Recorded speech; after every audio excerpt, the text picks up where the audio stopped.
Las clases ya pasaron miembro superior completo, ahora yo comienzo a pasar miembro inferior, ¿ya? Y para hablar de miembro inferior voy a hablar de pelvis y muslo en el día de hoy.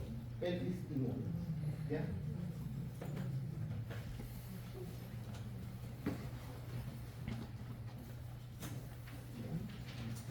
Acuérdense que se divide el miembro inferior en 4 porciones, igual que el miembro superior. El superior se divide, ¿no es cierto?, en hombro, brazo, antebrazo y mano. Este se divide en pelvis, muslo, pierna y pie. Por lo tanto, vamos a ver, ¿no es cierto?, cada una de estas porciones. Cuando observamos, ¿no es cierto?, los constituyentes de lo que es la pelvis y lo que es el muslo, vamos a encontrar estos huesos de una vista anterior. Vemos el hueso dorsal, vemos parte de la columna que está representado aquí por el sacro y vemos este huesito que se llama el hueso fémur, el fémur. Por lo tanto, vamos a tener entonces estas estructuras que vamos a irlas viendo en forma más detallada por todas sus características.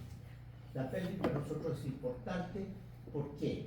Porque la pelvis, ¿no es cierto?, forma parte de una cavidad que tiene gran trascendencia, especialmente en la mujer, porque a través de ella pasa el feto en el momento del parto, ¿ya? Y esta pelvis tiene que tener, ¿no es cierto?, distancias, medidas, ¿no es cierto?, que sean más o menos adecuadas para que el feto pueda pasar a través de ella.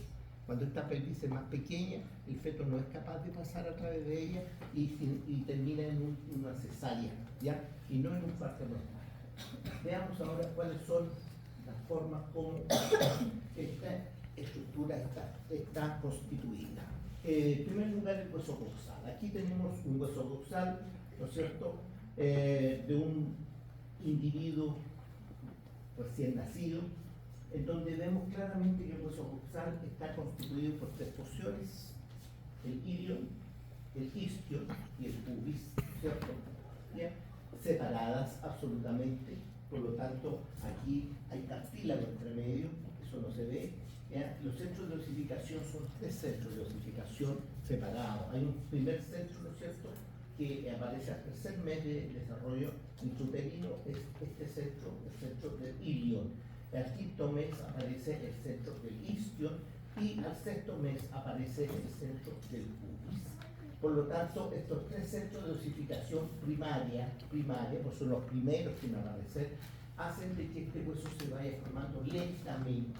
Aquí tenemos el fémur abajo y todavía ustedes ven que en su extremo proximal, en su epífisis proximal, está todavía redondeada, no tiene ni una forma como la conocemos habitualmente. Aquí tenemos el mismo hueso ya en un niño de 6 años. Niños de 6 años. Ustedes pueden ver el ilion, ¿no es cierto?, la parte superior, pueden ver en la parte posterior e inferior el isquion y la parte anterior e inferior el pubis. Hay que hacer notar que estos huesos, a medida que van osificándose, ellos se van acercando unos con otros hasta que finalmente se unen en esta zona, dentro del acetábulo, que es esta zona que está aquí, se unen en forma irradiada y a los 6 años todavía hay cartílago aquí, aún a los 6 años, todavía no se ha unido correctamente, ¿cierto?, este huesito. Fuera de eso hay centros de osificación secundaria, como son, ¿cierto?, en la cresta que está arriba, la ilíaca, ¿no es cierto?, como está aquí el isquion también, la hueso isquiática, el pubis, ¿no es cierto?, y lo que es el reborde, ¿no es cierto?, del acetábulo, ¿no?, el limbo del acetábulo. Bien, ¿cómo es el hueso ahora en un individuo ya totalmente adulto, osificado completamente? ¿Ya? Lo vemos aquí, este huesito tiene esta cara externa. Acuérdense que la cavidad pélvica es una cavidad y todas las cavidades tienen una cara externa y una cara interna. Por eso hablamos de que este hueso tiene una cara externa.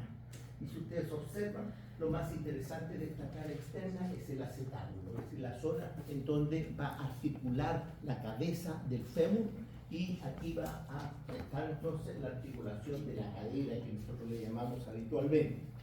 ¿Qué presenta este acetábulo? Presenta un rebordo que se llama el limbo del acetábulo. Presenta una faceta articular, esta faceta que tiene forma de una semiluna, ¿no es cierto? Es la zona articular con la cabeza del fémur. Y el fondo que está aquí abajo no es articular.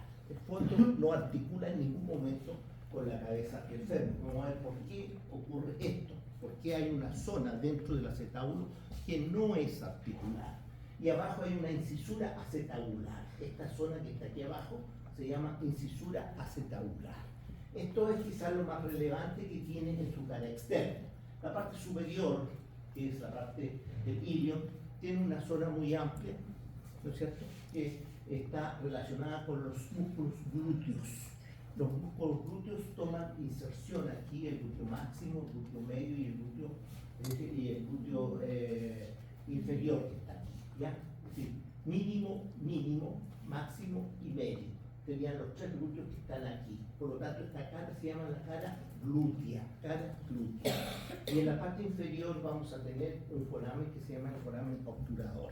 Un gran foramen, ¿cierto?, que lo vemos ahí. Los márgenes, su margen anterior, que es este que está aquí, un margen posterior, que es este otro que está acá, este margen que está acá arriba se llama margen superior y este margen que está aquí abajo es el margen inferior. ¿Ya?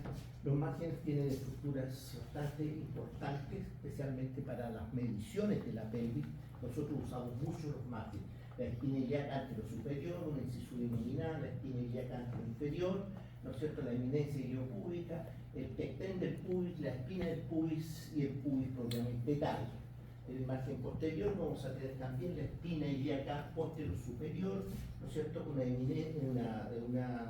incisura nominada, una espina ilíaca posterior-inferior, una gran incisura que se llama incisura isquiática, esta que vemos aquí, una espina que se llama la espina isquiática, y bajo la espina isquiática la tuberosidad de Listro, que es esta zona. El margen inferior es constante, es para inserción muscular esencialmente. Y el margen superior es la cresta ilíaca, ¿no es cierto?, redondeada, donde los músculos que son abdominales terminan tomando inserción ahí. Entonces, esto es lo que nosotros vemos por fuera, por la cara externa. Esta es la cara interna del mismo hueso. ¿Qué encontramos en esta cara interna? Encontramos aquí una fosa para un músculo que se llama ilíaco, se llama fosa ilíaca esta zona, ¿ya? Esta fosa ilíaca, y detrás de la fosa ilíaca un área bastante rugosa, ¿no es cierto?, en la parte superior, y en la parte inferior presenta un cartabón, una escuadra, que es justamente una cara que se llama la cara auricular para la articulación con el sacro. El sacro, ¿no es cierto?, se articula a este nivel. Y esta cara sacropélvica, así se llama, esta cara sacropélvica, esta parte posterior. Aquí hay ligamentos que los vamos a ver, ¿no es cierto?, enseguida.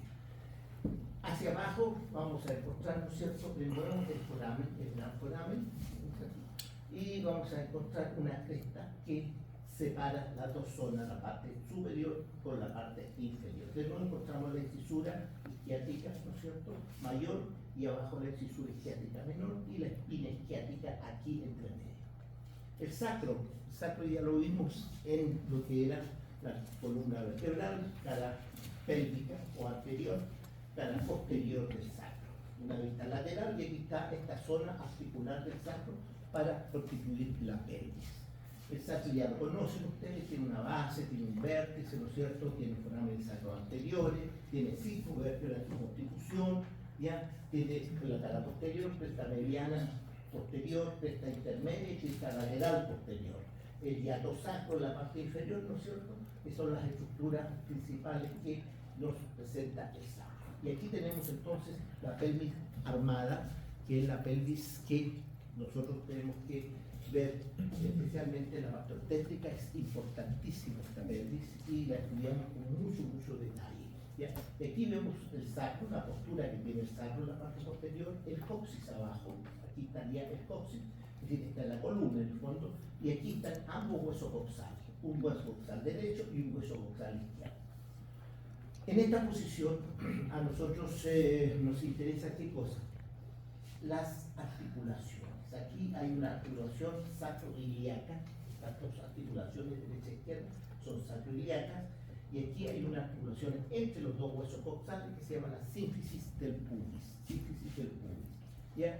Y además la base del sacro se articula con la quinta lumbar a través de la columna.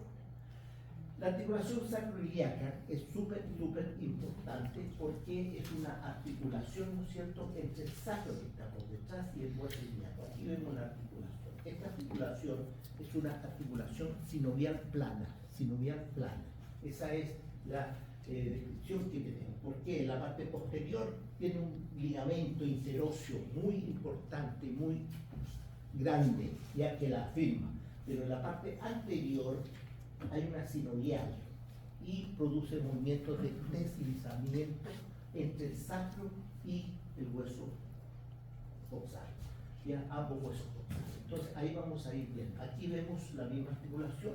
Fíjense, aquí estaría la parte anterior, donde vemos claramente esa zona que corresponde, ¿no es cierto?, a la zona en donde existe la sinovial, digamos, y existe la zona que se mueve. En cambio, en la parte posterior, un ligamento interóseo, ¿no es cierto?, entre el sacro y lo que es el hueso coxal. Más ligamento que está por detrás esencialmente. Cuando la vemos por anterior esta articulación, nos damos cuenta que los ligamentos sacroiliacos anteriores, estos que están aquí, en esta zona, son relativamente finos, aplanados, muy delgaditos. ¿Por qué son así? Porque tienen que dejar el espacio para que el feto pueda pasar. Por lo tanto, esos ligamentos no son grandes ligamentos, gruesos ligamentos que puedan evitar el paso y el descenso de la cabeza fetal en el momento del parto. Hacia arriba vemos la columna, ustedes pueden ver la columna, por lo tanto aquí ven la cuarta vértebra lumbar, aquí ven la quinta vértebra lumbar, y aquí estaría la articulación, ¿no es cierto?, entre la quinta y el sacro. Esta articulación es la que nosotros llamamos el promontorio. Acuérdense que estas articulaciones, ¿no es cierto?, están clasificadas como articulaciones ¿de qué tipo? ¿Se acuerdan, no? La columna. ¿Qué lo que era? ¿Ah? Nadie dice fuerte, pero todos hablan para adentro así. ¿Qué tipo de articulaciones son? No son sinoviales. No son sinoviales. Nunca han sido sinoviales. Son sínfisis. ¿Cómo se van a acordar de eso? Eso lo pasamos, ya se lo olvidó. ¿Ya? Bien. En la parte posterior estos dos huesos coxales con el sacro tienen una gran cantidad de ligamentos. Fíjense, aquí estos ligamentos son extraordinariamente desarrollados. Aquí tienen 1, 2, 3 y 4 ligamentos en la región posterior. Estos ligamentos afirman la relación entre el hueso coxal y el sacro. ¿Ya? Acuérdense que toda la fuerza baja por la columna. ¿Ya? Y al bajar por la columna, ¿qué sucede? Volviendo aquí, viene aquí todo el peso baja por la columna. Y esta columna, ¿no es cierto?, tiene que articular con los huesos coxales. Y estos huesos coxales articulan con el fémur. Y el fémur llega al piso a través, ¿no es cierto?, de la tibia, la fíbula y el pie. Por lo tanto, todo el peso baja por aquí, en ese sentido. Esta articulación tiene que ser una articulación firme para que realmente pueda soportar el peso y no se pueda romper fácilmente. Por eso atrás, en la región posterior, hay ligamentos propios, directos, intrínsecos, que están pegados a la articulación. En cambio, hay ligamentos extrínsecos, el sacrotuberoso y el sacroespinoso, que son estos dos ligamentos, que son los ligamentos a distancia, ¿ya?, que están más lejos, pero que también ayudan a que este sector pueda mantener su posición. Aquí hay un corte en donde nosotros vemos claramente el sacro, ¿no es cierto?, el coxis acá abajo, y vemos la columna vertebral. Y aquí hay una articulación. Esta articulación, esta es la quinta vértebra lumbar, y esta sería la primera sacra. Por lo tanto, esta articulación aquí corresponde, ¿no es cierto?, a lo que nosotros llamamos la sínfisis púbica. ¿Por qué? Porque esta articulación hace un ángulo aquí, un ángulo de 30 grados, y este ángulo permite, ¿no es cierto?, que el cartílago entonces sea más alto en la parte anterior y mucho más bajito en la parte posterior. Es decir, el cartílago no es como todos los demás cartílagos que son rectos, ¿verdad? En toda su superficie tiene el mismo grosor. No, este no. Ese cartílago es más grueso en la parte anterior y más delgado en la parte posterior. Y eso hace, ¿no es cierto?, que ocurra esto. Y el promontorio es un punto de referencia, ¿no es cierto?, para la parte obstétrica importantísima. Y aquí un ligamento sacroespinoso, ven ustedes, aquí está la espina isquiática y aquí está el sacroespinoso, y aquí vemos el ligamento sacropoderoso que viene de arriba. El foramen obturador también tiene una membrana obturatriz que tapiza o cierra parcialmente esto. Bien, hay movimientos entonces en esta articulación. ¿Y qué movimientos tiene esta articulación? Dos movimientos que tienen un punto que es este signo más que hay aquí, que no está en la parte superior, sino que está un poquito más abajo.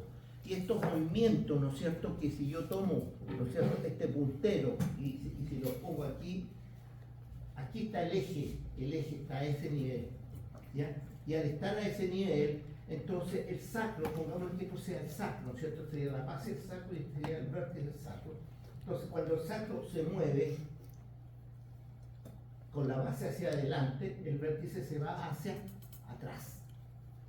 Y cuando el vértice se va hacia adelante, la base se va hacia atrás. Esto es muy, pero muy importante obstétricamente hablando. ¿Por qué? Porque la pelvis tiene dos estrechos. Un estrecho superior, que es este que está aquí arriba, ¿ya? Y un estrecho inferior, este que está aquí abajo. Por lo tanto, dos estrechos, uno superior y uno inferior. Cuando la cabeza del feto viene bajando, lo primero que hace se encaja en el estrecho superior. Y al encajarse en el estrecho superior, requiere que ese estrecho tenga la mayor apertura posible. Por lo tanto, en ese momento, la base del sacro se va hacia atrás, ¿no es cierto? En tanto que el vértice se va hacia adelante. Una vez que la cabeza del feto se ha encajado aquí y ha atravesado esto y ya se ha metido al interior del espacio pélvico, que es todo esto, se encuentra con el estrecho inferior. Y cuando pasa la cabeza en el estrecho inferior, ocurre lo contrario, ¿no es cierto? La base se viene hacia adelante y el vértice se va hacia atrás. Y eso hace que el estrecho inferior se agrande para que la cabeza pueda salir al exterior. Por lo tanto, ustedes ven aquí dos colores, un color negro y un color rojo, ¿ya? Y estos dos colores tienen una posición determinada. Los movimientos son nutación y contranutación. Así se llama, nutación y contranutación. ¿A qué le llamamos la nutación? La nutación es cuando la base del sacro se va hacia adelante, de lo que está con rojo aquí, y el vértice se va hacia atrás. Eso se llama nutación. Acuérdense, nutación es como el saludo japonés que hace, ¿no es cierto?, el japonés así, saluda, ya, esa es la nutación. Y la contranutación es la inversa. El vértice, ¿no es cierto?, se va hacia adelante y la base se va hacia atrás. Por lo tanto, ocurren estos movimientos importantes en el momento que está bajando la cabeza del feto, cuando sale del interior del útero y va a salir en el momento del parto. Entonces, esos son los movimientos que tienen, ¿qué cosa? La articulación sacro-ilíaca. La otra articulación que hay en la pelvis también, que tiene su trascendencia, no mucho menor, sí, es la sínfisis pública. El término sínfisis, ya sabemos, es una articulación, ¿no es cierto?, cartilaginoso de segundo grado. Acuérdense que existe la sicondrosis y la sínfisis. La sínfisis, ¿no es cierto?, no se osifica habitualmente y los dos huesos costales se unen a través de esta sínfisis. El aporte que hace esta sínfisis a la parte obstétrica es muy poquito, solamente aumenta alrededor de entre 5 a 10 milímetros de apertura aquí. Es que es muy poquito lo que ayuda para aumentar el estrecho superior de la pelvis. Este estrecho superior de la pelvis es absolutamente óseo, ¿ya? Y este estrecho superior óseo hace entonces de que si no se mueven estos huesos, ese estrecho no tenga ni una posibilidad de agrandarse. Por eso cuando el niño trae una cabeza muy grande, ¿ya? El cabezón, en otras palabras, no pasa, ¿ya? Y ahí hay que hacer cesárea. O si esta pelvis en la madre es muy pequeña, o si tiene algún tipo de problema la pelvis, alguna fractura, algún tumor o alguna cosa por el estilo, tampoco va a pasar ese niño a través de este estrecho superior para poder salir hacia adelante. Este estrecho superior tiene diámetros anteroposteriores, diámetros transversos, diámetros oblicuos, etc. Una serie de diámetros que nosotros los estudiamos, pero que para ustedes tienen que solamente conocer que existe esto como cultura general. ¿Ya? Ahora, el estrecho inferior es este, que está aquí. ¿Te das cuenta? Estamos mirando por abajo. Esto es óseo. Aquí está la tuberosidad isquiática, ¿no es cierto? Y aquí está el margen inferior hasta la sínfisis pública. Esto es óseo, la parte anterior. Pero en la parte posterior solamente tenemos como punto óseo más bajo el coxis, que es esto que está aquí. Por lo tanto, entre el coxis y lo que es esta tuberosidad isquiática hay ligamentos. Y estos ligamentos, ¿no es cierto?, forman entonces un anillo osteofibroso. Y en el momento previo al parto hay una hormona que se llama la relaxina que relaja mucho la parte fibrosa. Entonces el estrecho inferior generalmente aumenta tremendamente, este coxis se va hacia atrás por una repercusión y el estrecho inferior generalmente, no siempre, pero generalmente nos da problema para la salida de la cabeza del feto. La mayor importancia la tiene siempre el estrecho superior. El estrecho superior es el que tenemos que poner ojo, ¿ya? El diámetro más pequeño que 10,5 centímetros, el anteroposterior. Y aquí vemos una radiografía de la pelvis. Una mujer se le tomó una radiografía y ustedes pueden ver la forma que tiene la pelvis. Por aquí tiene que pasar ese recién nacido en la mujer, ¿ya? Bien, eso es la pelvis. Hacia abajo de la pelvis, ¿qué vamos a tener? Vamos a tener el hueso largo, más largo de todos los huesos, ¿no es cierto?, que es el fémur. Este hueso, ¿no es cierto?, tiene una epífisis proximal, que es esta que vemos aquí, una epífisis distal y tiene una diáfisis, que es el cuerpo. Ahí está la diáfisis, ¿ven? Aquí hay una vista anterior, aquí hay una vista posterior y aquí hay una vista medial. Ya ustedes pueden darse cuenta entonces de cómo es este hueso. Veamos cada una de estas partes. Partamos en la epífisis proximal del fémur. Aquí está una vista, ¿no es cierto?, anterior y una vista posterior. Y aquí vemos claramente, ¿no es cierto?, lo que corresponde. Hay una cabeza, ¿ven? Ahí está la cabeza, ¿ven? ¿La cabeza? Esta cabeza, a la inversa de lo que era el húmero tenía un tercio de cabeza, un tercio. En cambio aquí son 2/3 de cabeza. Es decir, esta es una cabeza mucho más grande y mucho mejor formada. La vemos aquí. Ahí hay, ¿no es cierto?, un cuello anatómico, quirúrgico. No, anatómico, el quirúrgico está acá abajo. Este es anatómico. Y hay un cuello del fémur, este cuello del fémur, ¿ya? La cabeza siempre tiene una fobia. Es importante, te la voy a mostrar aquí. Ahí se ve la fobia, ¿la ven? Ahí está la fobia de la cabeza. Es una pequeña, ¿no es cierto?, cosita que hay allí en esa zona. Vamos a ver enseguida para qué sirve esa fobia. ¿Ya? Después viene el cuello del fémur. Este es el cuello del fémur. ¿Te das cuenta? Y después, hacia lateral, vamos a tener un trocánter, que es el trocánter mayor, este que está aquí arriba, y este otro pequeño que está allá abajo se llama trocánter menor. Hay dos trocánteres, trocánter mayor y trocánter menor. El trocánter mayor es bastante grande y por dentro tiene una fobia también, que se llama una pequeña fobia o fosa trocanteria, ya para la inserción de músculos, que lo vamos a ver en el siguiente capítulo. Aquí hay en la parte anterior, ¿no es cierto?, existe una cresta, ¿ya? Una cresta, esta que vemos aquí, que se llama cresta intertrocanteria, y acá hay una línea intertrocanteria. ya dentro de lo que es el trocánter mayor. Si nosotros vemos este detalle que yo puse acá, es importante. ¿Por qué es importante, jóvenes? Porque todo el peso que nosotros podamos transportar, además del peso de nuestro cuerpo y lo que vamos a llevar en la mano, ¿no?, en la cabeza, donde sea, pasa por la cabeza del fémur, desde el hueso coxal, para llegar al suelo, al piso. Y tiene que pasar por esto que es el cuello, por este cuello, ¿ya? Por lo tanto, este cuello tiene que ser extremadamente resistente para no quebrarse cuando el peso es demasiado.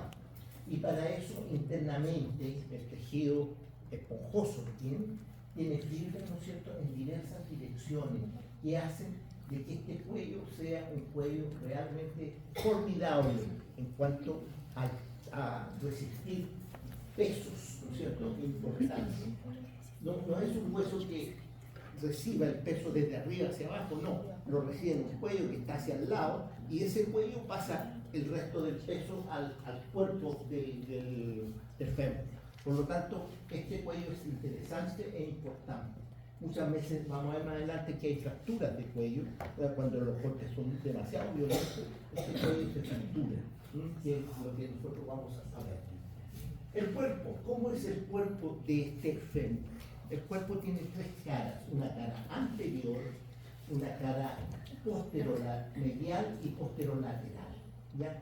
Dos caras posteriores, una medial y otra lateral, y una cara anterior, ¿ya? Diferente a lo que era el húmero.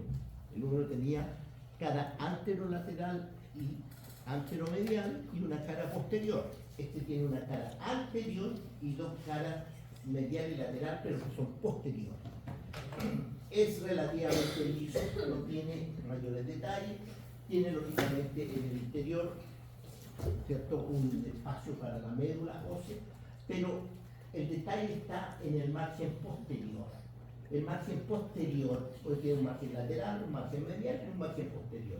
El margen posterior es este es el margen posterior. Y si uno pasa los dedos así, es un margen áspero, muy áspero, ¿ya? Y se llama justamente así, se llama la línea áspera del fémur. La línea áspera. ¿Y por qué es tan áspero? Porque aquí toman inserción gran cantidad de músculos del miembro inferior, específicamente del muslo. Varios músculos del muslo llegan aquí y toman inserción en esta zona. Este margen posterior, esta línea áspera, va bajando, bajando, bajando, y más o menos en la unión de sus dos tercios superiores con el tercio inferior, se divide entonces en dos líneas, una derecha y otra izquierda, que dejan un espacio triangular sobre esta epífisis distal que está acá abajo, y este espacio, que es posterior, lógicamente, se llama, ¿no es cierto?, el hueco popliteo, ¿ya?, o la zona poplitea. Aquí vemos claramente, ¿no es cierto?, esta zona, ¿ven? Ahí vienen bajando las laterales, y aquí vemos esta zona que se llama la zona poplitea. Y ahí vemos, ¿no es cierto?, trocánter mayor, trocánter menor, y vemos cómo hacia arriba existe una línea pectínea, una línea, esta es la línea pectínea, ¿no es cierto?, otra línea que es de línea glútea, ¿ya?, donde van tomando inserción estos músculos. Y aquí se ve esta zona rugosa, que no es otra cosa que esta zona alta. ¿Cómo es esta epífisis distal? Que es la epífisis, ¿no es cierto?, que está hacia la parte inferior. Esta epífisis distal termina aquí en qué cosa? En dos cóndilos. Dos cóndilos. ¿Ya? Esta es una visión posterior, esta es una visión, ¿no es cierto?, desde abajo. Hay un cóndilo que es el cóndilo medial y hay un cóndilo que es el cóndilo lateral. Entre ambos cóndilos va a existir un espacio, ¿cierto?, una fosa. Esa fosa se llama la fosa intercondilia. Y una pequeña línea que se llama la línea intercondilia. Esta línea intercondilia está ahí, esta es la fosa, y aquí está el cóndilo medial y el cóndilo lateral. Esta es la parte posterior. En la parte más anterior, estos dos cóndilos se funden y forman una superficie bastante plana. En esta superficie plana, ¿no es cierto?, en la cara patelar, ahí está la patela, La patela no es otra cosa que lo que nosotros comúnmente llamamos rótula, ¿ya? Ahora se llama patela. Aquí articula esa estructura que se llama la patela, ¿ya? Y aquí vamos a ver el cóndilo medial, tiene un área para músculos importante, aquí la vemos también en esta posición. Bien, este huesito no es un hueso recto, sino que está virado, está doblado. Es decir, el fémur superior está girado en relación con el fémur inferior. ¿Ya? Y aquí el giro normal es de unos 14 grados, ¿ya? Pero pueden haber, ¿no es cierto?, giros mayores y giros menores, sobre 30 grados y menos de 16. Y ahí podemos hablar de una anteversión y una retroversión de este hueso, ¿no es cierto?, según el giro que tenga. También podemos ver que existe una angulación entre la cabeza del fémur con su cuello y el cuerpo del fémur. Y aquí vemos la angulación que corresponde a lo habitual, ¿no es cierto?, que la mayor parte del mundo tiene. Este es el ángulo normal de inclinación, que es de 125 grados. 125 grados. ¿Ya? Cuando este ángulo se achica, como lo vemos aquí, un ángulo de 108 vemos aquí, ¿no es cierto?, casi recto o cercano a ser recto, hablamos, ¿no es cierto?, de la coxa vara, se llama, coxa vara, de disminución del ángulo, ¿no es cierto?, de inclinación. Y cuando este ángulo es demasiado amplio, muy abierto, muy obtuso, por decirlo menos, se llama coxa valga. Hay un aumento normal y es sobre 140, esencialmente. Por lo tanto, hay estos problemas, digamos, a nivel de la articulación. Fracturas de esta articulación. Ustedes pueden ver aquí, ¿no es cierto?, las fracturas más clásicas, las que se puedan obtener mediante golpes violentos. Una de las fracturas más clásicas es la fractura del cuello. Del cuello. ¿Ya? ¿Cuándo puede haber una fractura del cuello? Cuando nosotros tenemos un choque en automóvil violento. Habitualmente uno va con las piernas flectadas, ¿no es cierto? Y las piernas las lleva puestas allí adelante. Y como uno choca tan violentamente, quien recibe el golpe directo es el fémur.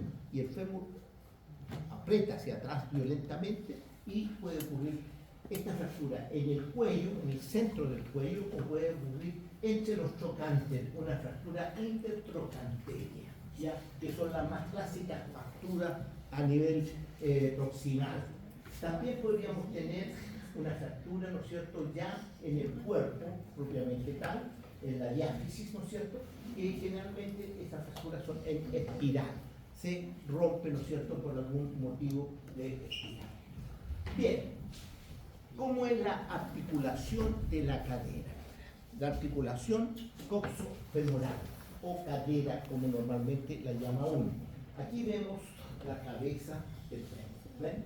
Esta es la cabeza del fémur. Por lo tanto, esta es la cavidad, ¿no es cierto?, que tiene el hueso coxal. ¿Ya? Esta es la cavidad del hueso coxal y esta es la cabeza del fémur. Lo primero que nos damos cuenta es que estas son superficies, ¿no es cierto?, redondeadas, ¿no es cierto?, y una concavidad, como una copa.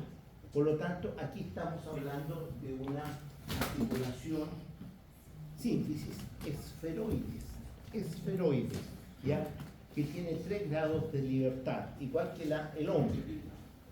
Ahora, ¿qué detalle se nos observa claramente? Se observa que en el fondo aquí hay un ligamento, ahí hay un ligamento metido.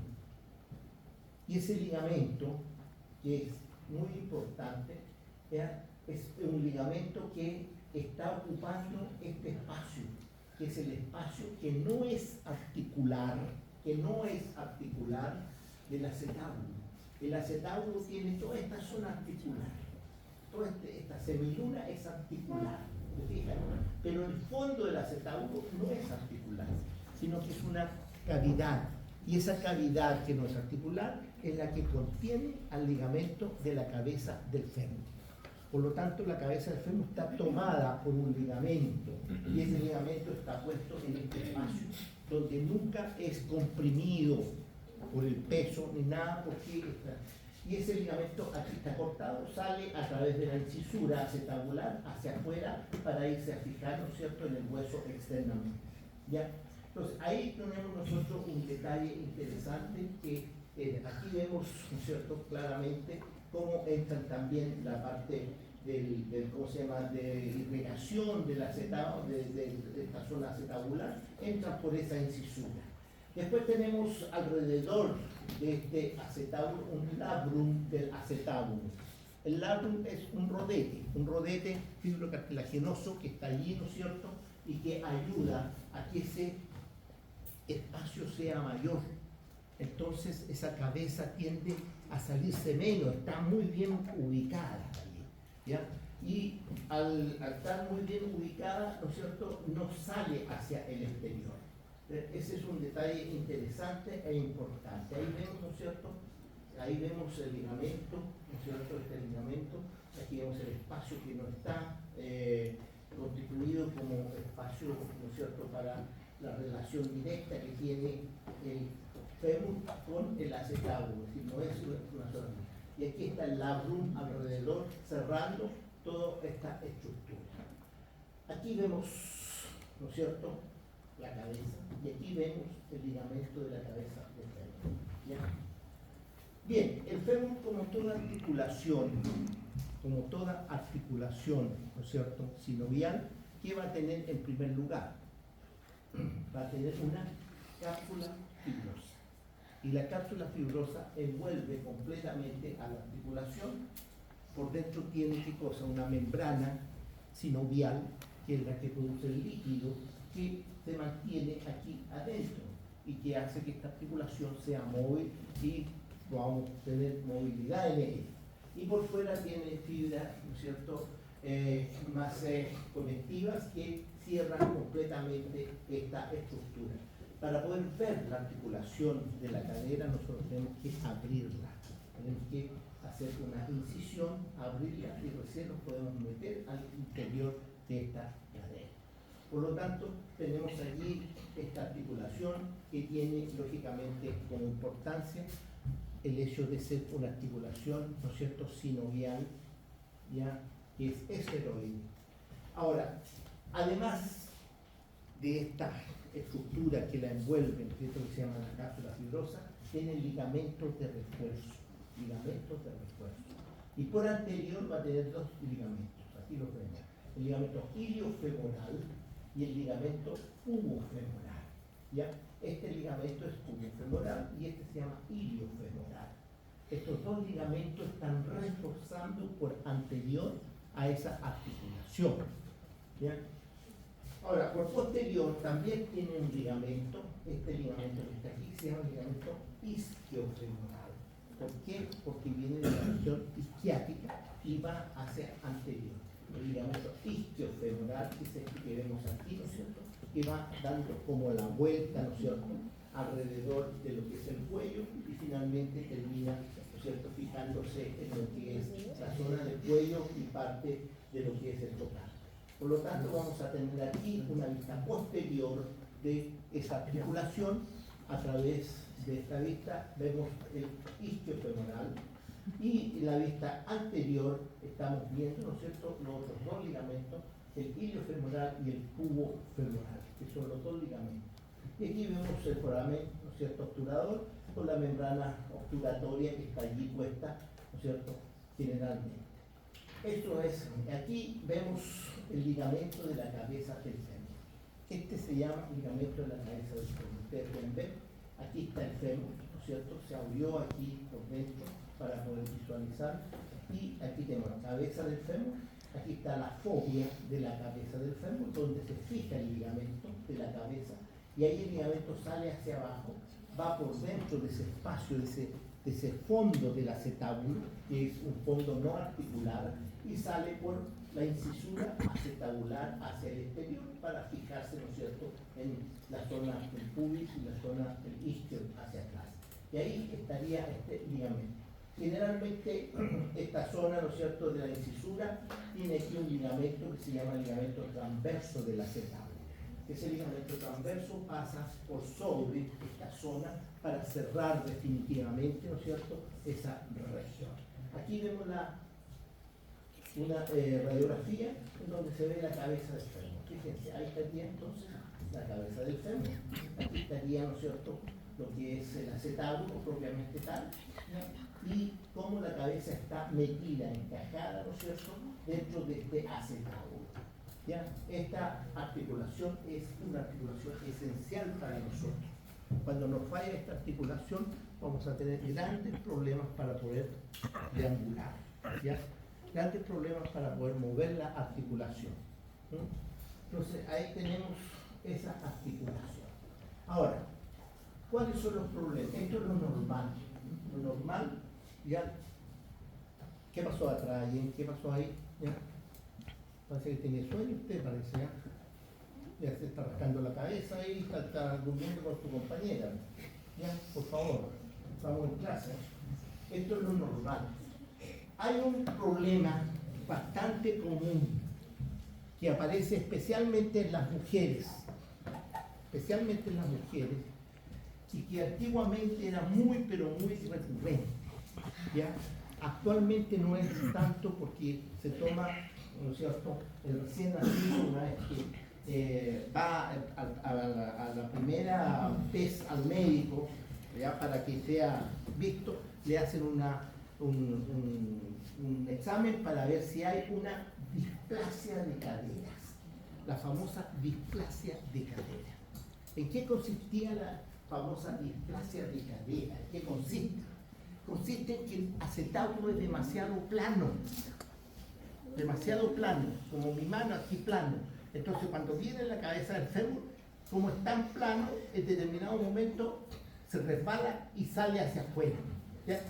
Esa es la famosa displasia de cadera. Por lo tanto, cuando los niños nacen con ese problema, ahora se toma, prácticamente nace y al primer mes ya se le ve si tiene o no problemas de displasia. Antiguamente no era así. Había niños que crecían y mujeres que andaban en la calle con displasia de cadera. Ahora, ¿qué se le hace al niño? Se le abren los muslos, es decir, el miembro inferior se le abre y se le pone una férula. Entonces el chico queda con abiertito de piernas así. Entonces cuando camina, en realidad el fémur, en vez de hacer la fuerza hacia arriba, hace la fuerza hacia adentro. Y al hacerla hacia adentro va creando esa fosa lentamente, y esa fosa que era muy plana, con la presión aquí se va formando hasta que finalmente queda totalmente formada, y en ese momento se le saca la férula a ese niño y ese niño puede caminar normalmente y no va a tener displasia de cadera. Una de las patologías más comunes que se ve, ¿no es cierto?, es justamente la displasia de cadera. Acuérdense que es la no formación correcta de qué cosa, del acetábulo. El acetábulo muy plano y la cabeza del fémur como rondita, una bolita ahí, sale fácilmente, ¿no es cierto?, cuando el niño pisaba, sale fácilmente. Lo otro que podemos encontrar es una subluxación, ya aquí hay problemas, ¿no es cierto?, de ruptura de ligamento y cosas por el estilo, o una luxación completa cuando ya ha salido fuera, ¿no es cierto?, en algún accidente más o menos violento, sale fuera completamente de la articulación, forma una luxación. Entonces vamos a tener la normalidad, la displasia, la subluxación y la luxación, que son las cosas más comunes que nosotros vemos. ¿Cuáles son los movimientos de la cadera? ¿Ya? Los movimientos de la cadera son variados. En primer lugar, el movimiento, acuérdense que estamos en una articulación que es una articulación que tiene todos los movimientos, todos, ¿ya? Tiene 3 grados de libertad. Por lo tanto, cuando nosotros hacemos adelante y atrás, estamos haciendo flexión y extensión. Flexión y extensión. Cuando levantamos adelante, flexión. Cuando llegamos para atrás, extensión. Segundo movimiento, abducción y aducción. ¿Ya? Aducción cuando estamos en posición firme. Abducción cuando estamos, ¿no es cierto?, bailando y tiramos la pierna para el lado. Así, ¿ya? Eso sería abducción. Y aducción, posición firme. ¿Ya? Podemos juntar esos 4 movimientos y hacer circunducción. circunducción, que sería la suma de los 4 movimientos. Y finalmente tenemos movimientos de rotación. Existe rotación medial y rotación lateral. Y eso lo podemos ver, ¿no es cierto? Si ponemos nuestro miembro inferior fijo y el pie, ¿no es cierto?, lo doblamos hacia adentro o lo doblamos hacia afuera. Con todo el miembro inferior, hacia adentro o hacia afuera. Eso rota acá arriba, hacia medial y hacia lateral. Hacia medial y hacia lateral. Por lo tanto, esta articulación tiene todos los movimientos. Todos los movimientos. 3 grados de libertad. Uno es flexión y extensión. 1 grado de libertad. Segundo grado de libertad, aducción y abducción. Tercer grado de libertad, rotación medial y rotación lateral. ¿Ya? Más la circunducción, que sería la suma de los anteriores. Bien, eso es la primera parte.